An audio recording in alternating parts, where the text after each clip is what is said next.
Selamat pagi semuanya, selamat berjumpa pada mata kuliah Pengantar Teknologi Informasi. Hari ini saya akan menjelaskan materi mengenai sejarah komputer dan perkembangannya. Semua materi yang saya jelaskan dalam video kali ini saya ambil dari buku dengan judul Pengantar Teknologi Informasi yang disusun oleh Profesor Dr. Insinyur Edi Nursasungku MKom dan kawan-kawan yang diterbitkan pada tahun 2019. Komputer itu berasal dari kata compute yang artinya adalah menghitung, sedangkan komputer sendiri berarti alat hitung.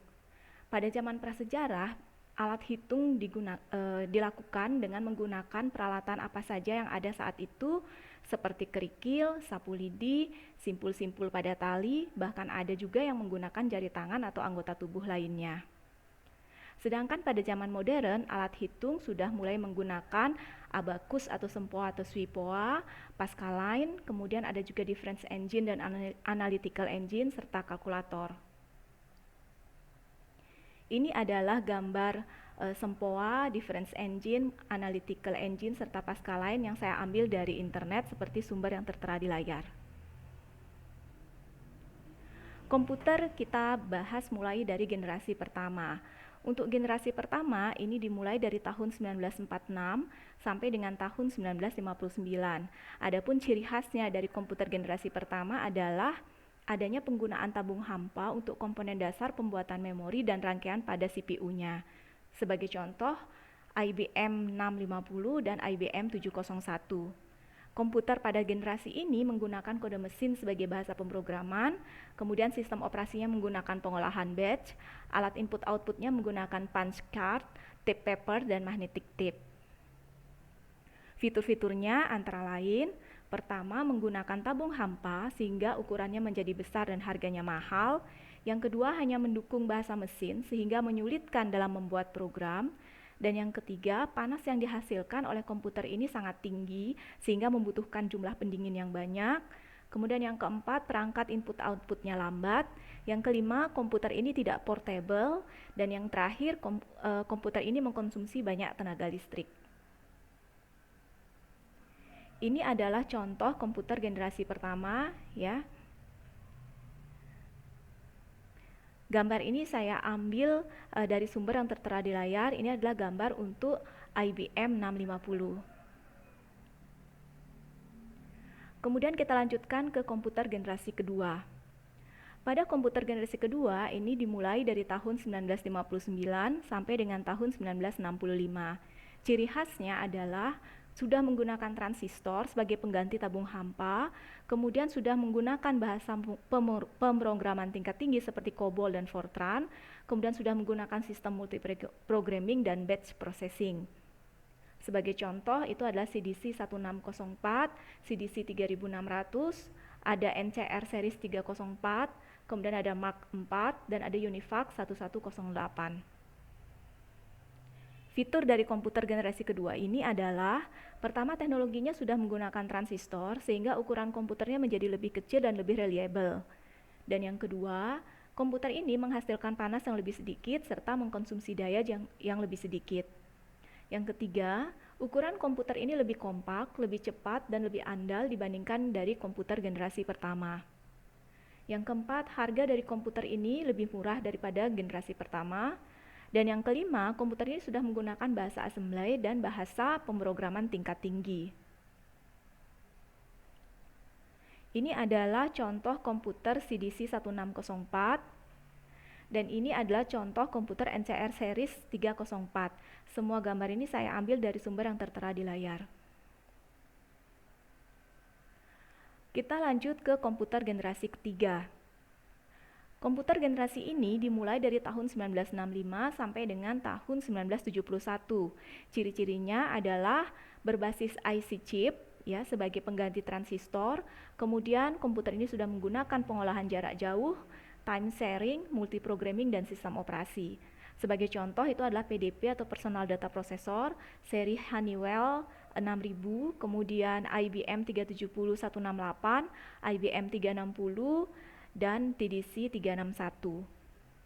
Adapun fitur-fitur dari komputer generasi ketiga ini adalah Pertama, komputer ini sudah menggunakan integrated circuit atau IC, sehingga ukurannya sudah lebih kecil, lebih ampuh, dan prosesnya sangat cepat. Yang kedua, perawatan untuk komputer ini murah, tetapi harganya masih mahal. Yang ketiga, komputer ini menghasilkan panas yang lebih sedikit. Yang keempat, komputer ini hemat listrik. Dan yang kelima, komputer ini sudah menggunakan bahasa pemrograman tingkat tinggi seperti Pascal, PL1, Fortran 2-4, Basic, COBOL, Algol 68, dan yang lain-lain. Ini adalah contoh IBM 37168, dan ini adalah contoh seri Honeywell 6000. Kedua gambar ini saya ambil dari sumber yang tertera di layar. Kemudian kita lanjutkan ke komputer generasi keempat. Generasi ini dimulai dari tahun 1971 sampai dengan tahun 1980 dengan ciri khasnya ada penggunaan mikroprosesor, sistem operasi terdistribusi, dan bahasa pemrograman tingkat tinggi seperti bahasa C, C++, Pascal, DBase, dan lain-lain. Sebagai contoh itu ada Apple I TRS model 80, kemudian ada Apple II jenis 6502R, kemudian ada Cray 1, ini adalah superkomputer, kemudian ada PDP 11, ada DEC 10, ada Star 1000, dan ada Cray XMP. Cray XMP ini juga adalah superkomputer. Adapun fitur-fitur dari komputer generasi keempat adalah pertama, komputer ini menggunakan teknologi VLSI, yaitu Very Large Scale Integration. Yang kedua, komputer ini ukurannya kecil dengan harga yang terjangkau. Yang ketiga, komputer ini bersifat portable dan bisa diandalkan. Yang keempat, hadirnya PC membuat komputer menjadi mudah tersedia. Kemudian yang kelima, adanya perkembangan hebat di bidang jaringan. Dan yang keenam, mulai diperkenalkan konsep internet. Ini adalah contoh Apple I TRS 80. Ini adalah contoh Cray 1. Ini adalah contoh DEC 10. Semua gambar ini saya ambil dari sumber yang tertera di layar. Kita lanjutkan ke komputer generasi kelima. Generasi ini dimulai dari tahun 1980 sampai saat ini, dengan ciri khasnya adalah adanya penggunaan teknologi ULSI atau Ultra Large Scale Integration, kemudian adanya penggunaan software pemrosesan paralel, penggunaan software kecerdasan buatan, dan semua jenis bahasa pemrograman tingkat tinggi. Sebagai contohnya itu adalah jenis notebook, desktop, tablet, Chromebook, Ultrabook, dan laptop. Fitur-fitur dari komputer generasi kelima adalah yang pertama menggunakan teknologi ULSI, kemudian yang kedua mulai dikembangkan kecerdasan buatan, yang ketiga melakukan proses bahasa alami, yang keempat kecanggihan teknologi superkonduktor, yang kelima antarmuka program aplikasinya lebih user-friendly, dan yang keenam banyak komputer yang ringkas, kuat, tetapi harganya murah. Nah, ini adalah contoh Chromebook ya dari salah satu merek, dan ini adalah contoh Ultrabook juga dari salah satu merek. Kedua gambar saya ambil dari sumber yang tertera di layar. Itu adalah perkembangan komputer dari generasi pertama sampai generasi kelima. Nah, mari kita coba membayangkan bagaimana kira-kira komputer di generasi berikutnya setelah generasi kelima ini. Silahkan Anda membayangkan dan berimajinasi kira-kira kebutuhan komputer kita di masa depan seperti apa. Nah, sekarang kita masuk ke jenis-jenis komputer. Sebenarnya ini sudah sempat saya bahas di materi tentang pengenalan teknologi informasi, tapi tidak apa-apa, kita review saja kembali. Jadi komputer itu ada dibedakan menurut kapasitasnya.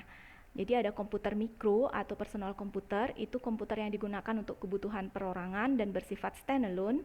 Sebagai contoh ada desktop PC, tablet PC, notebook, PDA, tower PC, palm top, dan laptop.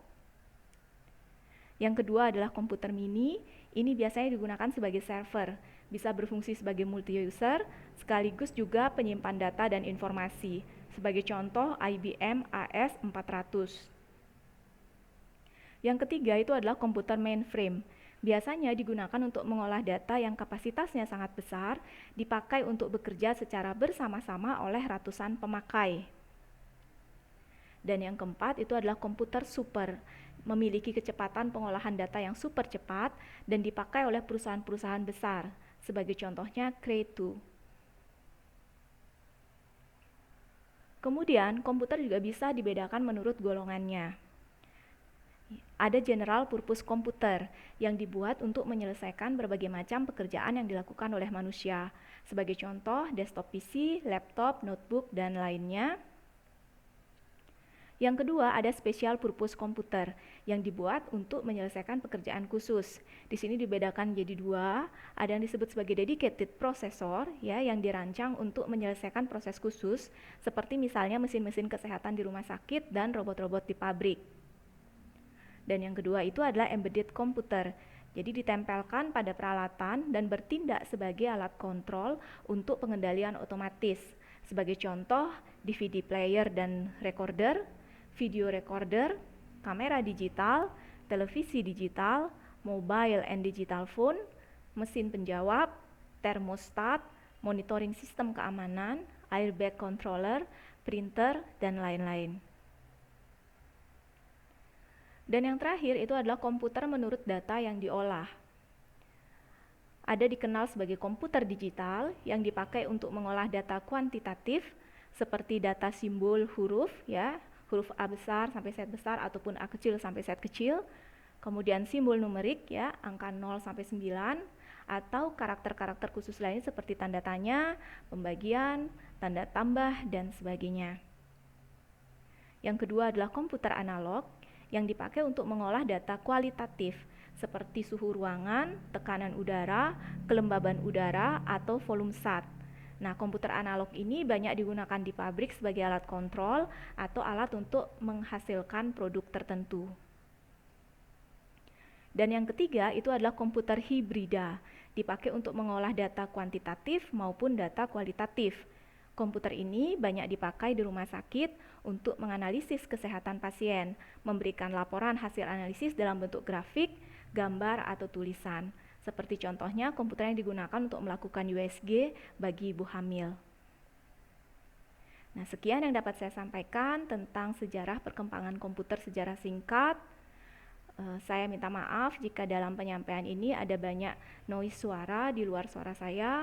Semoga tidak mengurangi kejelasan suara saya dalam menyampaikan materi di video ini. Sampai jumpa di pertemuan berikutnya dengan materi-materi yang lain. Selamat pagi, terima kasih.